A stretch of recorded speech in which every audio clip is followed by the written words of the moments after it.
सेटी फिल्म्स पर जाए शादी करबै छौ तोरे बाप के डीजे सिद्ध नारायण सीतामढ़ी अखन अहाँ सुन रहल छी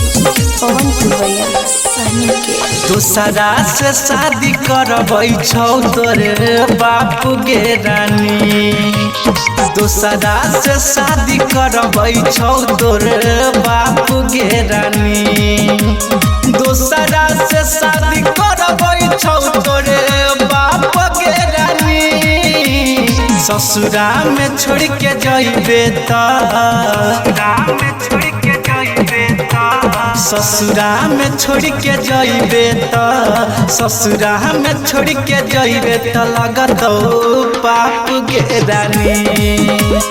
दूसरा से शादी करबै छौ तोरे बाप के रानी रिकॉर्डिंग बाय सेटी फिल्म्स सीतामढ़ी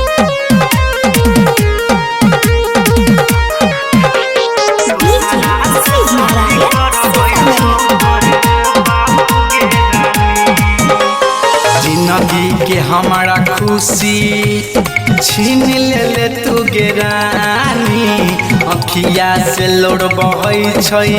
जेना बहै छै पानी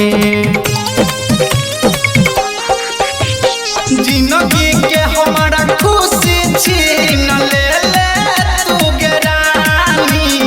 अखिया से लोड़ बहै छै जेना बहै छै पानी पहिले न तू बतैले हमारा साफ के रानी दूसरा से शादी करबै छौ तोरे बाप के रानी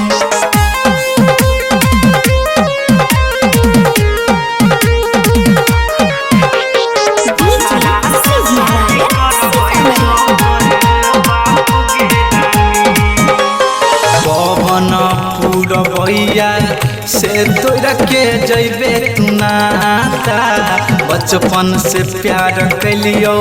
हमारा रहलै न पाता